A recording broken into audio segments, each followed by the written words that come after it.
I definitely agree with you on the point about consistency in Torah and build. That's how you build relationships with other people. That's how you build a relationship with God. And you have to keep, doing the acts and keep giving even when the magic fades away or isn't fully there. Um, but it seems very idealistic to say that you should be able to, you speak about the importance of why we should make time to speak 3 times a day, or that was your parallel to communicating with husband and wife. Um, but it's definitely nice to say that we should do it, think about it in those terms. But it's not always easy to motivate oneself to do these things from like a position of like it's sort of described as ba'ahava, from love. And the rabbis speak a lot about the importance of doing things out of bayira, fear or awe, whatever. That definitely, would you agree, is a much more powerful motivating factor to get people to be consistent in their mitzvah observance. But then the question is, if that's the most powerful driving force, does that end up creating room for love? So you have to be careful with what you mean with love's opposite or love's polar reflection, which is yira. Right? The question is, what does yira mean? We have a number of videos in Aleph Beta that explore this too.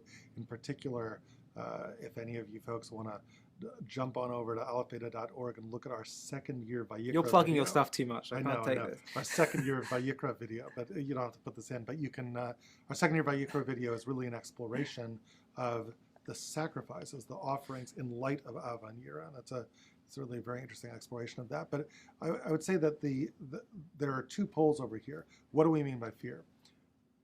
Traditionally, there's two types of fear, right? And the Rambam talks about this. The Rambam will talk about Yirat HaOnesh and Yirat HaRomamut, right? Fear of punishment and awe of the majesty of God.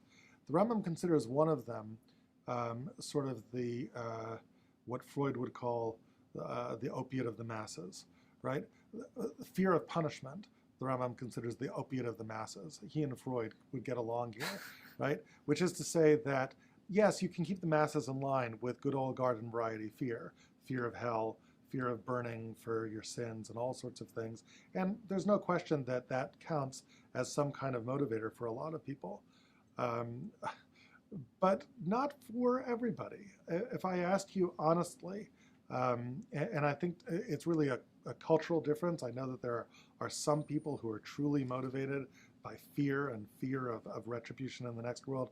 I have to tell you, it's never really done it for me personally. I've never found myself terribly, and maybe it's my upbringing, I don't know, and maybe I count myself as somehow spiritually immature that I'm not that motivated by that.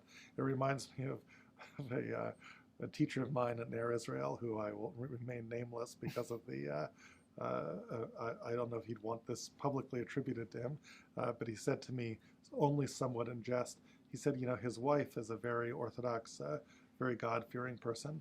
So there is a statement by the rabbis of the Medrash that say that that if you are punctilious about eating the third meal on the Sabbath, shalashudas, so then you're nitzal midina shel Gehinnom, you're saved from the fires of hell. So he turns to me and he says, I eat shalashudas because I'm hungry. My wife, she eats shalashudas for the hell of it. And what he was really getting at was, there's sort of two ways of seeing that. You can be the God-fearing person who really is scared by that, or you can be him that can kind of, with a smile, sort of joke about that. So then the question is, well, what does motivate you? If you're not motivated by fear of hell, so then what are you doing? Adhering to religious strictures, just go do your own thing, right? There's all sorts of other possibilities, and that's where you start getting to two other motivations. One motivation is love, but there is another motivation. The other motivation is yira, but a different kind of motivation. The other kind of motivation is awe, which is sort of the polar opposite of love. And you think about what awe is a very different kind of energy of love. Even nowadays, if you think about awe, sounds like a very lofty religious concept, but even the word awesome, right? When people say awesome, what do they really mean? You talk about, I'm so in awe of that rock star. What does it mean to be in awe of someone? To be in awe of someone is to be in awe of anything, is to feel yourself very small in the presence of something completely overwhelming. And that's a very, very powerful religious emotion, not easily felt, but, just lie up in a grassy knoll and look up at the stars, look at the Grand Canyon, and you can get a sense of some of the majesty out there, and a sense of awe in actually being in the presence of the creator of all is kind of remarkable. Would that engender a sense of responsibility to do something? So I think it does. I mean, but let's talk about what that engenders. If I really feel awe, like we don't feel it that often, right? But let's just say, like, what does it make you feel like if you feel, like if I told you now, Ollie, this is C.S. Lewis's example. I'll just give you C.S. Lewis's example. If I just told you, Ollie, right now, right behind that door right there are 4 untamed lionesses, and they're very hungry, right? How would you feel? Quite concerned. You'd feel quite concerned. You'd be fearful in the garden variety sense of the fear. But what if I told you, Ollie, behind that door are spirits of your ancestors, and they're watching you, they're listening to everything you say, and in a moment they're going to float through the door, and you're going to have an encounter with these spirits, and you believed me, and you thought that was really true, right? What would you feel then? Very overwhelmed with excitement and a sense, I guess, a sense of anxiety, perhaps. I don't know. You would be anxious, right? There would be part of you would be excited, because it's not a bad kind of thing. It's an exciting opportunity, but part of you would be anxious. This is otherworldly. I've never experienced anything like that. And what does anxiety do to you? If you feel anxiety, where does that take you? Now you feel vulnerable. You feel on edge. You feel vulnerable and on edge, and how's that likely to affect you? And therefore, there's a couple possibilities. One possibility is that rather than engage in the experience, if I feel too anxious, what might you do? You could freeze. You could run, right? That's the energy of awe, right? Will I engage, right? Because if I do engage, what then might happen? What if I have this overwhelming experience? What's your real fear? Perhaps you'll mess up. Yes. Maybe I'm too small and insignificant.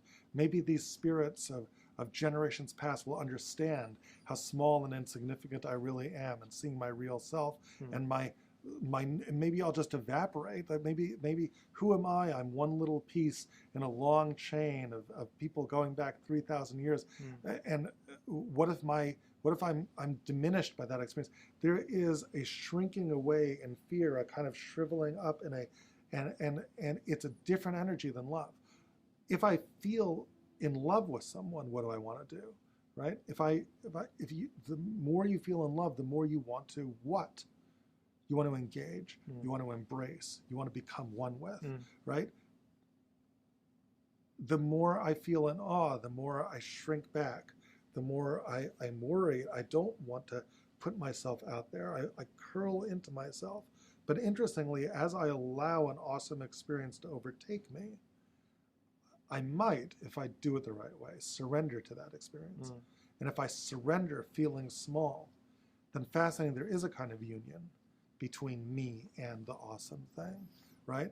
But it's a different kind of union of love.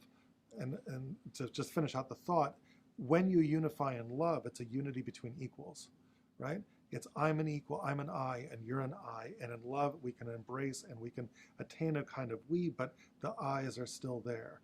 When you unify in awe, the I is just destroyed. It's like I evaporate.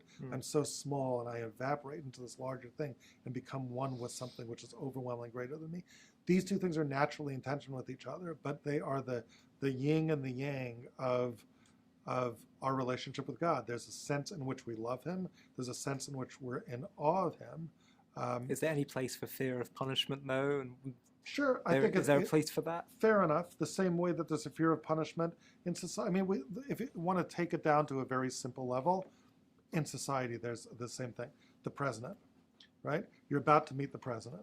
Now let's imagine that as a president, you could actually respect and love, right? And we'll leave current politics aside, right? And a president that you admire, a president that you thought the best of. So there's a part of you that might say, I love this guy. I'm so happy to be able to meet him. And there's a love and you want to embrace him.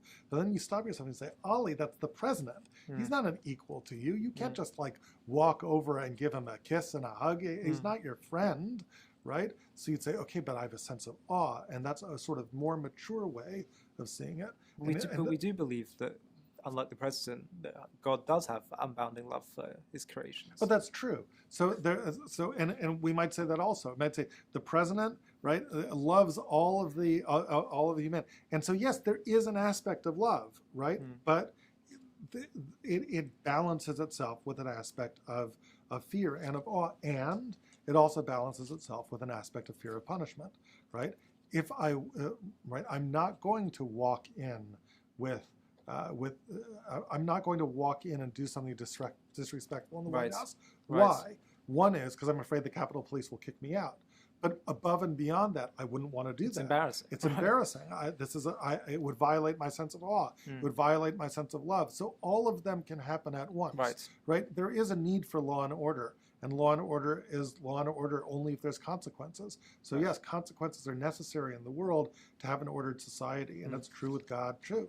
If God is king, if he's the president, there's going to be law and order, right? But it's not the be all and end all of the religious experience. That's a fantastic analogy, I think.